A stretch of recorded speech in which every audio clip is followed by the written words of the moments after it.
j'explique ça parce qu'effectivement, je l'ai dit dans une interview et j'ai eu le plaisir quelques jours après de voir effectivement que non, soi-disant, je me trompais. Mais non, vous allez sur Internet, pareil. Le rôle des députés, c'est bien ça. C'est légiférer. Mais pour légiférer, par exemple, actuellement, il y a à peu près 20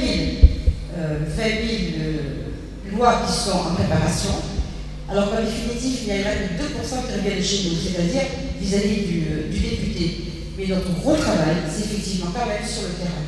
Et ça, c'est un devoir que beaucoup de députés ont oublié. Et si je me présente donc, en tant que candidat à la députation, et justement, vous avez vu l'article qui a dit il n'y a pas longtemps, je suis candidat, elle tente le droit, oui, effectivement, je l'ai dit, tout simplement parce que j'ai été maire adjoint, j'ai beaucoup travaillé pour la commune, et là, effectivement, je tente le droit. Alors, Christophe Albès, lorsqu'il m'a proposé une première fois, il y avait deux candidats, une jeune femme et moi. Non, je dis moi c'est bon, on peut choisir autre personne, ça ne me dérange pas du tout. Voilà, tout simplement. Ensuite, il m'a reposé la question en octobre. Ouais, même réponse, non. Et puis finalement, au mois de décembre, il m'a reposé la question. Bon, là quand même, je me suis dit, bon, je suis dit, peut-être effectivement, tu vas réfléchir un petit peu. Pourquoi pas, après tout. J'ai de la conviction, j'ai de la pugnacité, j'aime le travail. Pourquoi pas? Tout en sachant que ça va être un gros challenge. Ça, c'est clair. Ça, je le sais. Je ne suis pas partie à la mulette. J'ai réfléchi. Je sais que ça n'est pas une mince affaire. Je sais que je vais être regardée, jugée. Je sais que vous allez regarder toutes les actions que je vais entreprendre. Et Dieu sait s'il y en a, et Dieu sait si j'en ai envie. Et je peux vous dire que pour notre circonscription, il y en a des tas. Alors ça va être très simple. Nous avons un territoire qui est énorme. La circonscription, en termes d'habitants, nous sommes 140 000. Alors, nous avons la ville de Colomiers, qui est énorme. Nous avons le canton de Cadeau. Francis, merci, tu veux t'approcher. Hein. Merci, tu peux venir. Hein. Il y a de la place encore. C'est ce monsieur qui représente Cadeau. Parce qu'effectivement, c'est assez éloigné. Nous avons la ville de Tournefeuille, nous avons le canton de l'Aiguevin et le canton de Saint-Lys. Alors il est évident qu'on ne peut pas parler, et moi je ne pourrais pas vous parler du canton de Saint-Lys, comme je vais vous parler de la ville de Colomiers, ou comme on va parler du canton de Cadeau. C'est pas possible.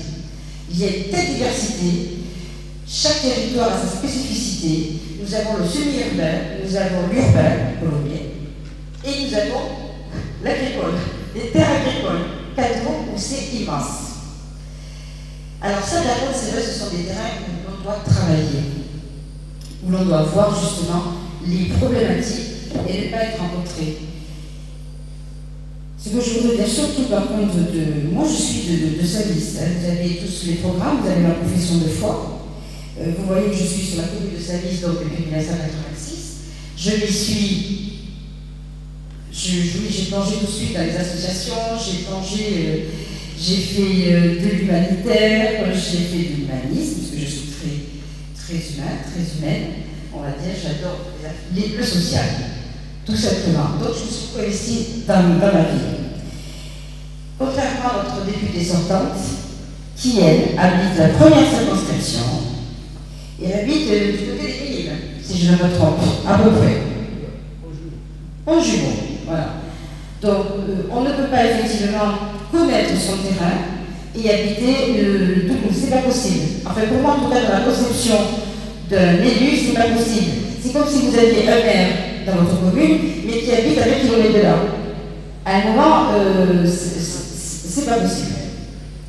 Enfin, moi, en tout cas, c'est ma conviction profonde. Hein. Donc, je vous ai dit pourquoi je me suis présentée, pour défendre mes valeurs. Les valeurs de la droite, mes convictions, et aussi, je me dis quand même que je suis profondément droite sociale. Quand je dis droite sociale, c'est tout simplement une droite qui agit, une droite qui réfléchit, une droite qui accompagne, et en fait une droite qui défend les intérêts de chacun d'entre nous. Et pas seulement quand on dit le mot social, il ne fait pas une catégorie de gens. c'est une sociabilisation de tout le monde. C'est-à-dire, le social, on parle du social sur les entreprises, on parle du social pour les personnes en difficulté, on parle du social dans la vie quotidienne, on parle du social dans les familles, on parle... Le social fait partie intégrante de notre vie actuellement. Donc, quand je dis que je suis la droite sociale, c'est pas simplement les affaires sociales, c'est tout simplement que j'ai envie de défendre le citoyen. Alors, dans notre programme, vous avez... Ah, mais excusez-moi. Il y a, sur la circonscription, donc je vous disais, nous avons la chance d'avoir un territoire très diversifié, avec plein de spécificités. Là, moi, dans mon programme, avec Étienne, justement, on réfléchissait justement pour qu'est-ce qui va faire le plus, qu'est-ce qui va faire le mieux. Alors, moi, j'ai dit innover. Innover, c'est tout simple. Nous parlons de l'emploi.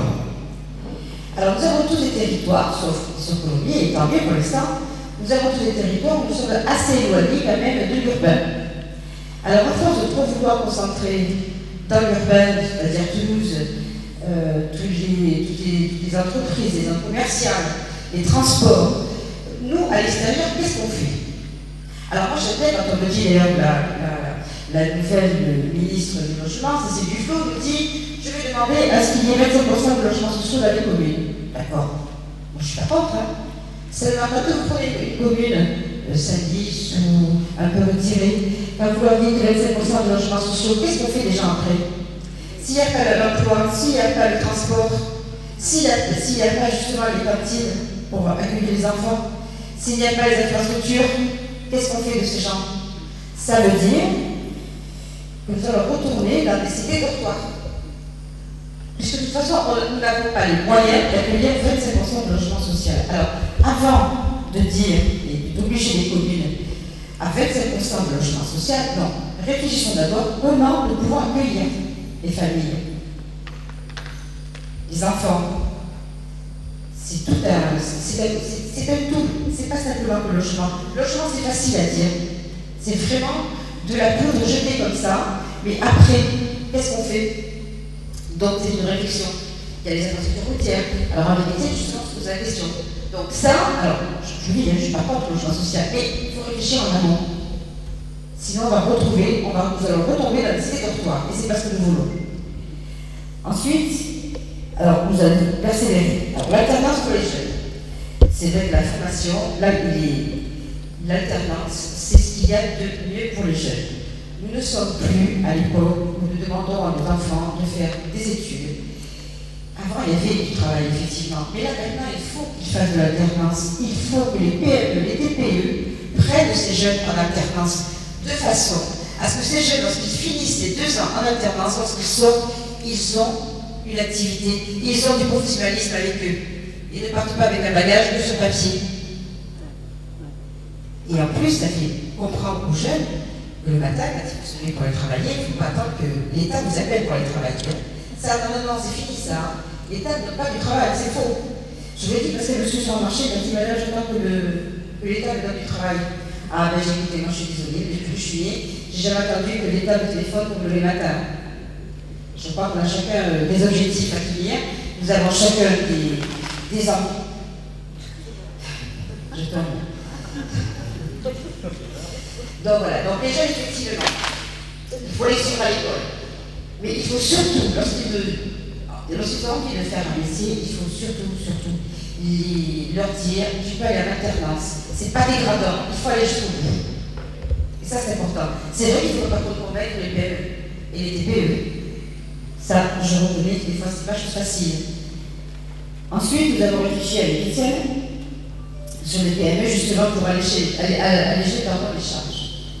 Alors, pourquoi alléger les charges? C'est vrai que le travail, vous savez que je suis chef d'une petite entreprise, c'est vrai que les charges pèsent énormément. Mais si les charges pèsent, c'est parce que nous avons un service social qui nous rend bien aussi. Nous avons la sécurité sociale, nous avons quand même un montant complémentaire, en fait, tout ce qu'un patron doit payer, et tout ce que les employés également, lorsqu'on en retient sur le fait de salaire. Mais quand même, c'est vrai que les charges pèsent énormément. Nous avons 23-25% de charges par mois. C'est énorme.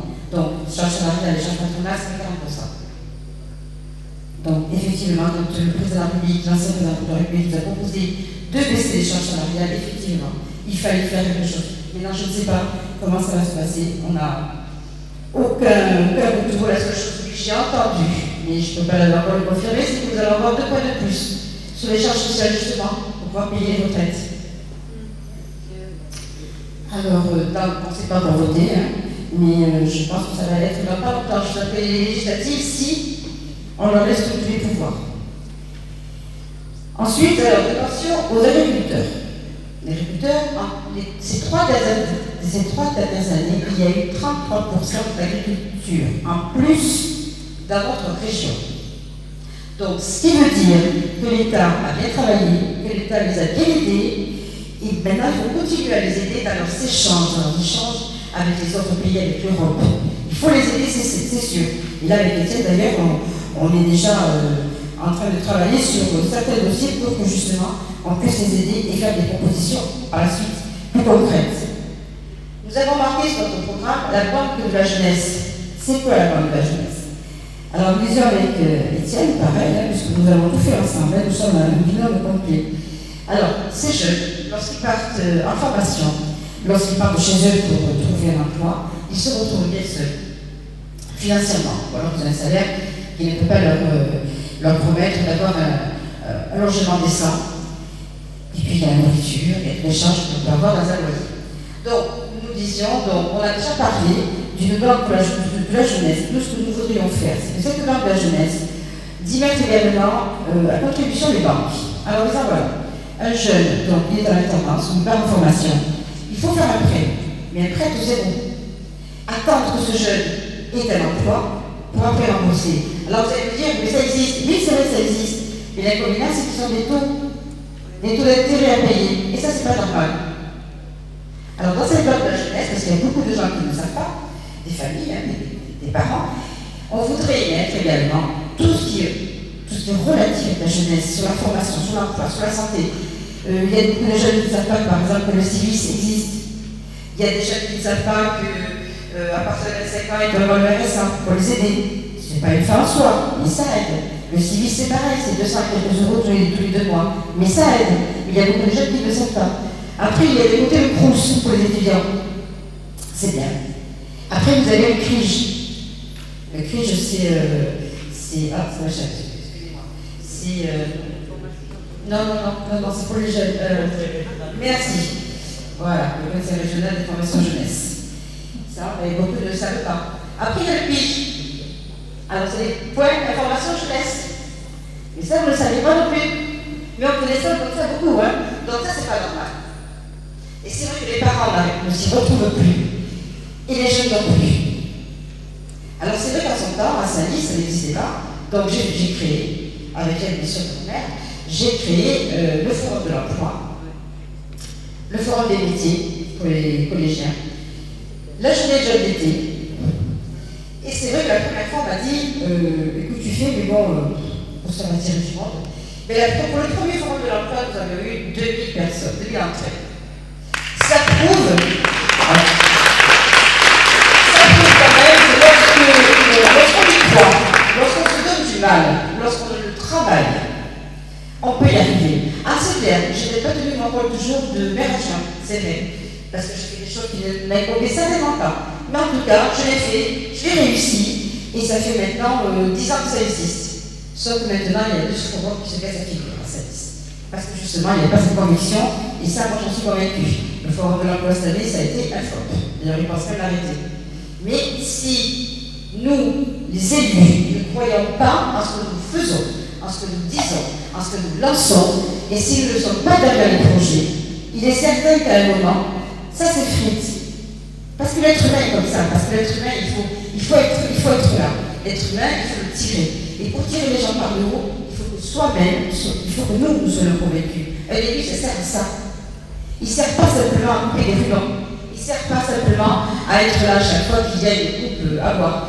Il ne sert pas simplement à aller voir un maire et lui serrer la main. Donc, l'inconvénient que nous avons actuellement, c'est que nous avons effectivement notre député des socialistes, mais qui est tous les maires avec elle.